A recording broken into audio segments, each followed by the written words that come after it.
हरिओम प्रिय दर्शकों, यदि आपकी वृश्चिक राशि या वृश्चिक लग्न है तो इस वीडियो को बहुत ध्यान से देखिएगा, समझिएगा। हम चर्चा कर रहे हैं सबसे भयानक दुर्योग की, जो कि गोचर में बनने जा रहा है।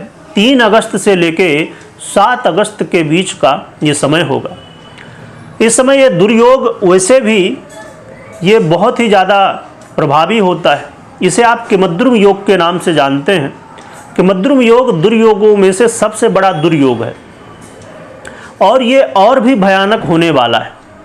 क्यों होगा, क्या ग्रहस्थिति है, क्या फल मिलेगा, क्या उपाय, क्या बचाव करने हैं, ये सभी कुछ जानेंगे। तो वीडियो को बहुत ध्यान से बिना स्किप किए देखिएगा और पूरा देखिएगा, क्योंकि अधूरी जानकारी विष के समान होती है। प्रिय दर्शकों, ये जो दुर्योग बनता है ये बड़ा ही विचित्र है, क्योंकि ये चंद्रमा द्वारा निर्मित होता है और चंद्रमा मन का कारक है, जो कि हमें सबसे ज़्यादा प्रभाव देता है।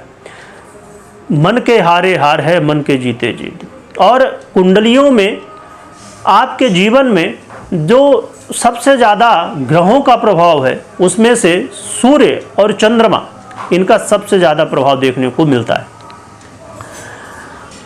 और क्योंकि चंद्रमा मन के कारक और सूर्य आत्मा के कारक, और जब मन ही व्यथित हो जाए तो सभी कुछ व्यथित हो जाता है।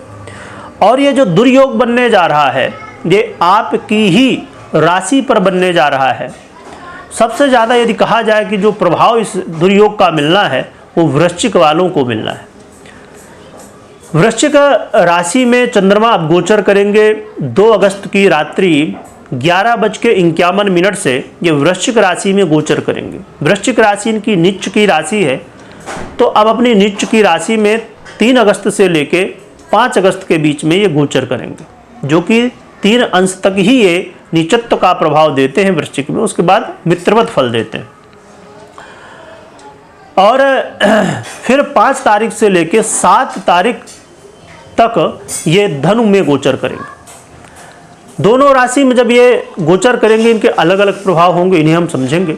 ये दुर्योग बनता कैसे? ये दुर्योग जब चंद्रमा अलग थलग हो जाते हैं, यानी कि चंद्रमा अकेले होते हैं, ना तो कोई आगे ना कोई पीछे है, ना कोई साथ में ही है।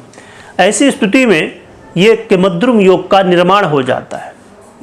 और ये किमद्रुम योग आपके जीवन में दुर्प्रभावों को बढ़ा देता है, आपकी सुख शांति धन ऐश्वर्य को छीनता है। कहा गया है इस दुर्योग के बारे में, ऋषि मुनियों ने शास्त्रों में बताया गया है ज्योतिष के अनुसार, कि ये किमद्रुम योग राजा को भी एक भिखारी बनाने की क्षमता रखता है। यानी कि करोड़पति से लेके उसे रोडपति बनाने की क्षमता एक किमद्रुम योग रखता है। अब ये ऐसा भयानक योग बनने जा रहा है। इसकी जो दुर्प्रभाव की शक्ति है वो और भी ज़्यादा इसलिए बढ़ रही है क्योंकि ये चंद्रमा एक तो किमद्रुम योग में है, ऊपर से ये नीच के भी हो जाएंगे, तो इनके जो दुर्प्रभाव है और भी ज़्यादा बढ़ जाएंगे। किमद्रुम योग क्या स्थिति इस समय बना रहा है, ये समझ लेते हैं। किमद्रुम योग आपके लग्न में ही बनेगा जब वृश्चिक राशि में होंगे, यानी कि 3 से लेके 5 तारीख के बीच में, जो कि कुछ इन बातों का भी ध्यान रखना चाहिए। यदि आपकी पर्सनल कुंडली में भी किमद्रुम योग बना है या चंद्रमा अन्य दुर्योगों से ग्रसित हैं, चंद्रमा पीड़ित हैं, आपकी कुंडली में दशा अंतर दशा चल रही हो, तो ऐसी स्थिति में और भी ज़्यादा इसके दुर्प्रभाव हमें देखने को मिलते हैं। अब हम जान लेते हैं कि इस समय गोचर में क्या प्लस पॉइंट हमारे पास है, जिससे हमें कुछ हेल्प मिल सके। वर्तमान में देवगुरु बृहस्पति और शुक्र दोनों ही ग्रह मिथुन राशि में गोचर कर रहे हैं, यानी कि चंद्रमा से अष्टम में गोचर कर रहे हैं। ये प्लस पॉइंट है, इससे इस दुर्योग के प्रभाव में कमी आएगी। चंद्रमा इस समय क्योंकि शुक्ल पक्ष चल रहा है और चंद्रमा के लिए पक्ष बल बहुत जरूरी है, तो चंद्रमा इस समय पक्ष बल से मजबूत है, जिसकी वजह से इस दुर्योग के प्रभाव में कमी आएगी। इसके अलावा चंद्रमा स्वयं आपके बहुत ही अच्छे ग्रह माने जाते हैं, आपके भाग्य से हैं, जिसकी वजह से ये आपको अच्छा फल देने का ज़रूर प्रयास करेंगे और आपके जो दुर्प्रभाव है उसको कम करने की ज़रूर कोशिश करेंगे। तो कुछ हमारे पास प्लस पॉइंट भी हैं जब वृश्चिक राशि में गोचर कर रहे होंगे, परंतु जब धनु राशि में गोचर करेंगे यानी कि 5 अगस्त से लेकर 7 अगस्त के बीच में, तो क्या स्थिति होगी? तब ये जो दुष्प्रभाव है सबसे ज़्यादा इसी समय मिलना है हमें, 3 तारीख से लेकर 5 तारीख, उसमें भी 3 तारीख सबसे ज़्यादा सतर्क रहने की ज़रूरत होगी। परंतु जब 5 से 7 तारीख के बीच में धनु में होंगे, उस समय इस दुर्योग के प्रभाव में थोड़ी कमी आ जाएगी। क्यों? क्योंकि ये देवगुरु बृहस्पति और शुक्र से दृष्ट हो जाएंगे, जो कि सबसे शुभ ग्रह माने जाते हैं, देवगुरु बृहस्पति और फिर शुक्र, जिसकी वजह से इस दुर्योग के जो प्रभाव हैं वो काफ़ी हद तक कम हो जाएंगे। परंतु जहाँ एक तरफ दुर्योग को देवगुरु बृहस्पति और शुक्र इसके प्रभाव को कम करेंगे, वहीं पर शनि से दृष्ट हो जाएंगे, जिसकी वजह से इसके दुर्योग में जो प्रभाव मिलने हैं वो बढ़ भी जाएंगे। इसीलिए हमें सावधान रहने की आवश्यकता जरूर होगी। चलिए जानते हैं सबसे पहले जब वृश्चिक में होंगे यानी कि 3 अगस्त से लेकर 5 अगस्त के बीच में क्या प्रभाव मिलना है, ये समझते हैं सबसे पहले, फिर धनु में समझेंगे। प्रिय दर्शकों, इस समय कहा जाए कि आपको सबसे ज़्यादा यदि ध्यान रखना है कहीं पर तो अपने मन पर, क्योंकि आपके लग्न में ही होंगे तो इस समय मानसिक तनाव अपने चरम सीमा पर होगा, यानी कि मानसिक तनाव होने की संभावनाएं सबसे ज़्यादा देखने को मिल सकती हैं। इसलिए ऐसा कोई भी काम मत करिए जिसकी वजह से आपका मानसिक तनाव बढ़े, या आपको पहले से मानसिक रोग या मानसिक स्थिति से संबंधित रोग हैं, तो ऐसे में आपको विशेष रूप से सतर्क रहने की आवश्यकता है।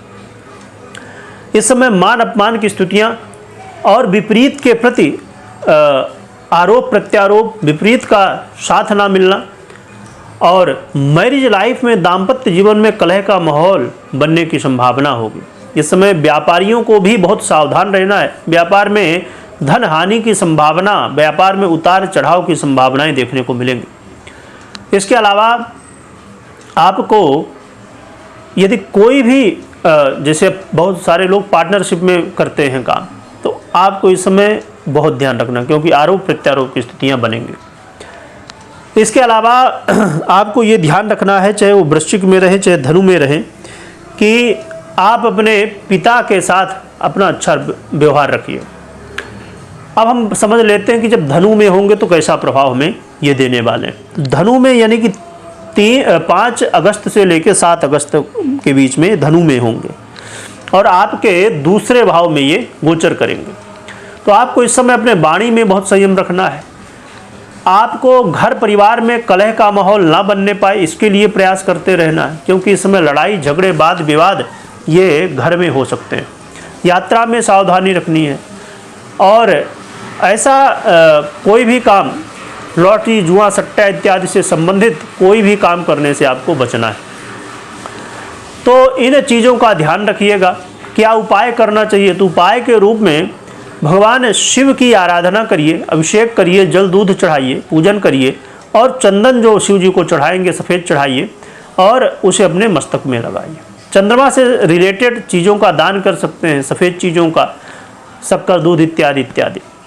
और चांदी से रिलेटेड आभूषण आप धारण कर सकते हैं। और अपनी दिनचर्या को बेहतर करिए, रात्रि में जल्दी सोने की कोशिश करिए। तो ये उपाय कर सकते हैं। कभी कोई निर्णय लेना है तो मात्र गोचर के आधार पे नहीं, अपनी पर्सनल कुंडली विश्लेषण के बाद ही निर्णय लीजिए। वीडियो देखने के लिए बहुत बहुत धन्यवाद।